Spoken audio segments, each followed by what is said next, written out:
The Hashira Giyu from Demon Slayer is an insanely powerful swordsman who absolutely hates demons. But what if somehow he was suddenly turned into a demon himself? How strong would he possibly be? And how would this transformation completely change the story? We have to begin all the way back in episode 1, where Giyu absolutely must still be a human, because honestly, if Giyu isn't here to save Tanjiro from his demon sister, then the main character would probably have died right here, right now, and the story would be over.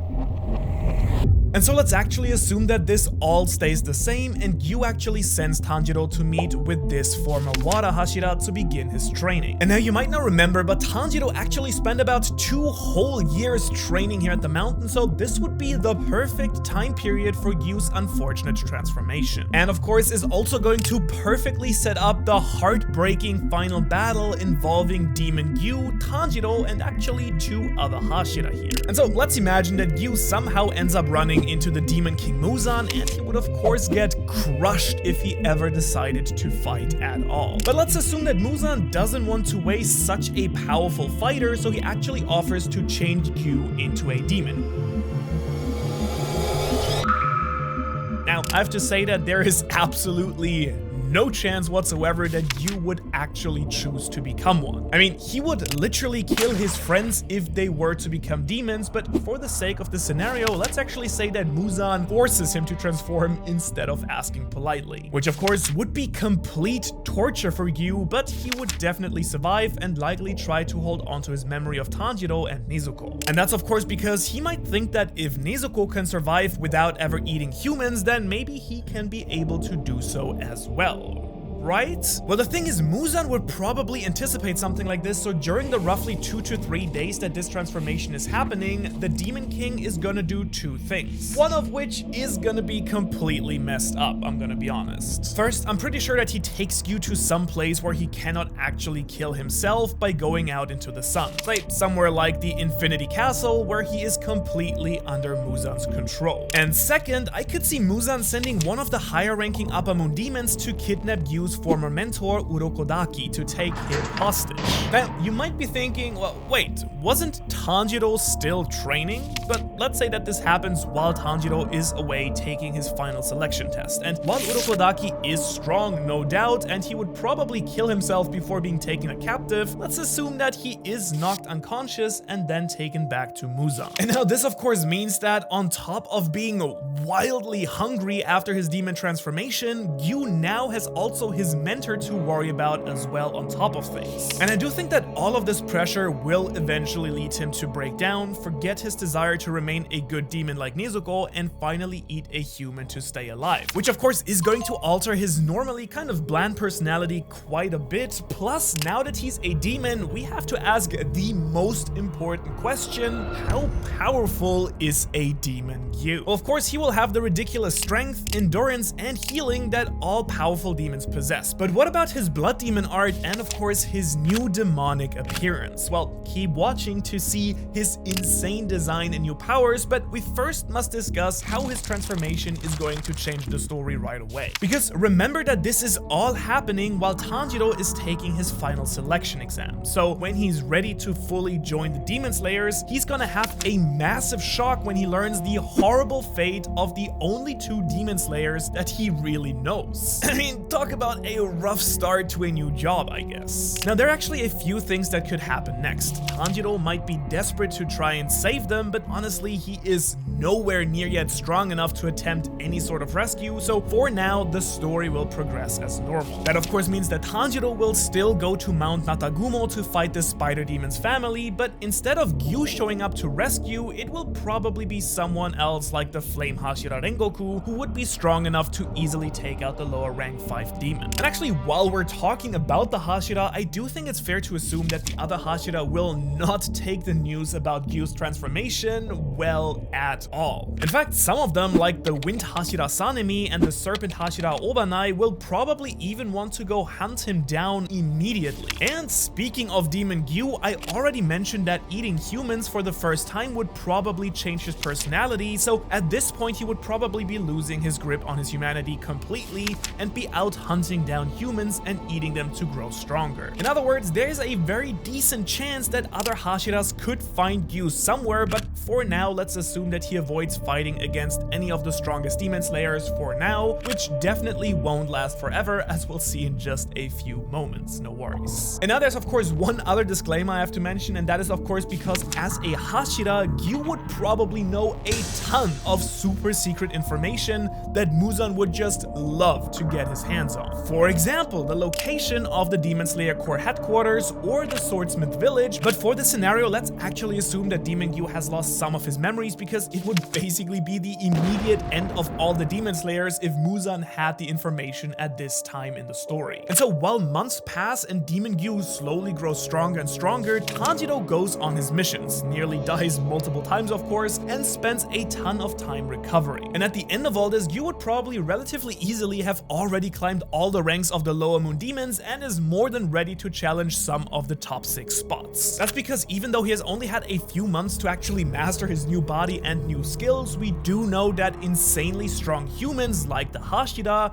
usually turn into insanely strong demons with more of Muzan's blood, so now Demon Giyu is ready to make a push to become an upper moon ranked demon. And actually, in case you didn't know, there isn't like some sort of special tournament or something like that that the demons use to rank themselves. Instead, a demon can only become ranked by earning Muzan's favor. And the very best way to do that is to do something quite extraordinary or just be super ultra powerful, I guess. And so to pull that off, let's say that instead of just killing hundreds of people, Giyu tricks someone like the Upper Moon 5 demon Gyoko into a fight. Now we do know actually that demons can't usually kill each other and they don't often fight at all, but it does happen from time to time because we're told in a fan book that the Upper Moon 3 has challenged the Upper Moon 1 multiple times. And so let's just imagine that Giyu insults Gyoko's creepy artwork or something like that, and they square off to fight, which means it is finally time to see what he actually looks like and his new powers in action.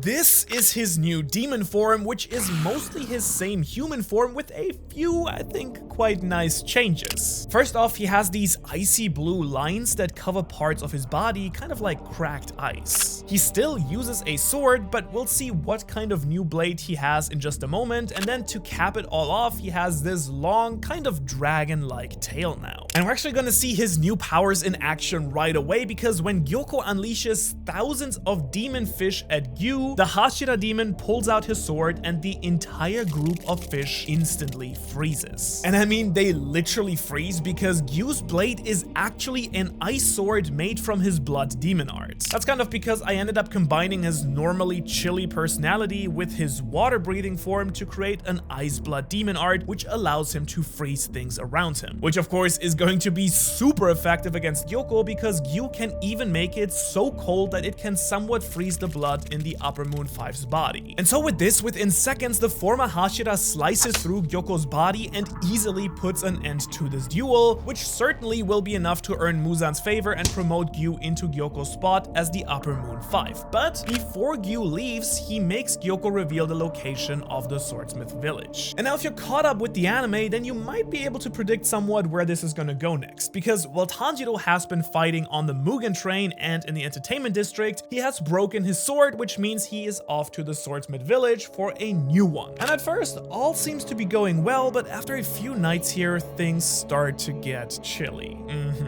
Because in the original story, the Upper Moon 4 demon and Gyoko actually attacked the village with the help of all these creepy fish demons. However, in this version, Gyoko is replaced by Demon Giyu now, so instead of the creepy fish, we just have a bunch of random weaker demons here with us instead. However, this invasion now sends the demon slayers into a battle including Tanjiro, Genya, the Mist Hashira Michiro, and eventually the Love Hashira Mitsuri. And hold on to your seats, because in this battle we're going to see one final betrayal that will absolutely crush your heart. And if you want more Demon Slayer content just like this, you also should make sure to subscribe to the channel. But let's now kick things off with the first major change to this arc. Because since there is no Gyoko in this battle, when Muichiro sprints back to the village after being blasted away, he isn't going to be stopped by the former Moon 5. And that means that he can basically head straight back to help Genya and Tanjiro face off against the Upper Moon 4 Hatengu and his split personalities. Which means that when Mitsuri finally arrives back at the village, she'll still be able to slice straight through the weaker demons until she reaches the village chief. But this time, instead of being crushed by a giant fish, the village chief is already dead. And as she sees this, Mitsuri's skin starts to shiver. That's because standing over the village chief's body is Demon Giyu with his icy sword covered in blood.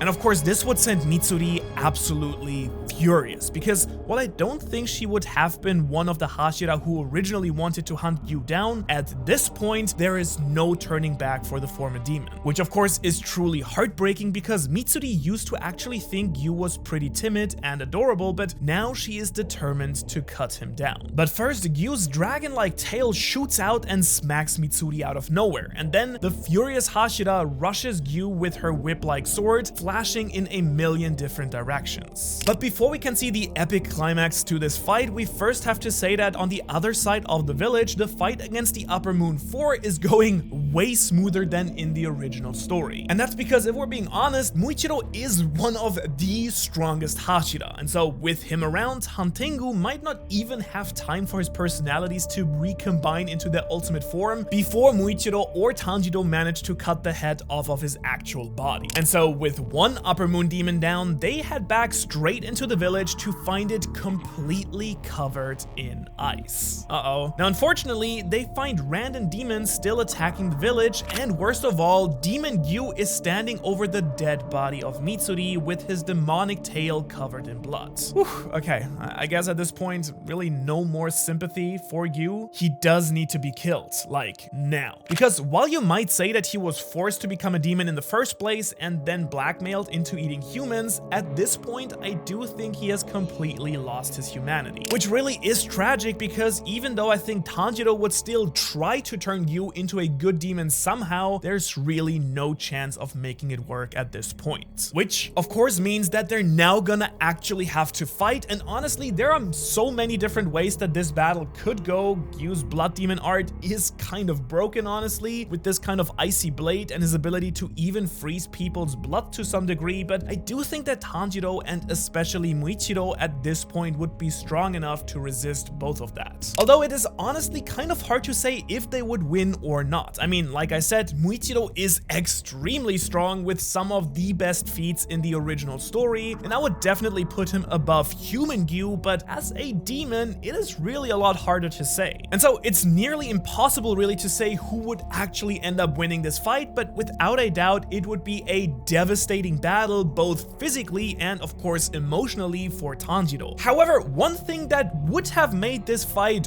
way easier for the heroes is if they had actually had another strong demon to fight on their side. And who am I talking about? Well, in this altered timeline, it is also possible that Rengoku actually agreed to become a demon as well during the Mugen Train arc, and if you want to see Demon Rengoku's unbelievable powers and his heartbreaking sacrifice in that version of the story, you can watch that right here. Thanks for watching, and I will hopefully see you in the next one.